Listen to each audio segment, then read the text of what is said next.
மத்திய அரசின் புதிய மின்சார சட்டத்தால் தமிழகத்தில் விவசாயத்திற்கான இலவச மின்சாரம் ரத்தாகும் அபாயம் இருப்பதாக குற்றம் சாட்டியும் விவசாயிகளின் பயிர்க்கடனையும் கல்விக் கடனையும் ரத்து செய்ய வலியுறுத்தியும் தஞ்சை மாவட்ட ஆட்சியர் தலைமையில் நடைபெற்ற விவசாயிகள் குறைதீர் கூட்டத்தில் விவசாயிகள் வெளிநடப்பு செய்து ஆர்ப்பாட்டத்தில் ஈடுபட்டனர்.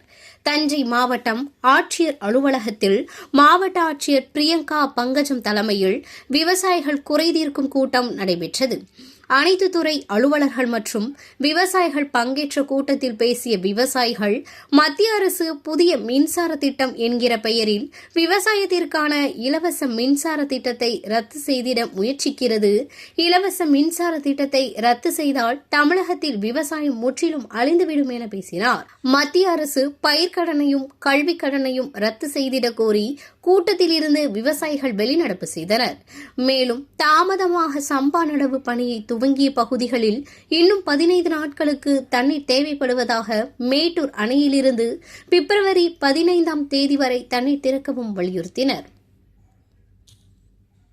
இந்தியாவில் முழுவதும் இருக்கின்ற உழவர்களுக்காக 59 உயிர் பலி கொடுத்து விவசாயிகள் பெற்ற உரிமை வேளாண் உற்பத்தி மின் மானியம். அதை இன்றைக்கு மத்திய அரசு ரத்து செய்து தனியார் பெருநிறுவனங்களுக்கு மின்சாரத்தை தாழ வார்க்கிறது. மின்துறையை தாழ வார்க்கின்ற மின் திருத்த சட்டத்தை 2020 கொண்டு வர முயற்சித்தது. டெல்லியிலே உழவர்கள் நடத்திய கடும் போராட்டத்தின் காரணமாக நிறுத்தி வைக்கப்பட்ட அந்த சட்டத்தை மீண்டும் அறிமுகப்படுத்துவதற்கு மத்திய அரசு முயற்சிக்கிறது.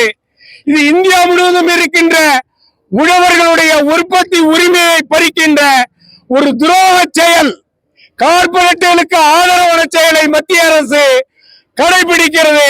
அதனை கண்டித்து தஞ்சை மாவட்ட ஆட்சியர் நடத்துகின்ற விவசாயிகள் குறைதீர் கூட்டத்தில் மத்திய அரசை கண்டித்து மின் திருத்த சட்டத்தை முழுமையாக ரத்து செய்ய கோரி வெளிநடப்பு செய்திருக்கின்றோம். கவன ஈர்ப்பு முழக்கம் நடத்தி கொண்டிருக்கின்றோம்.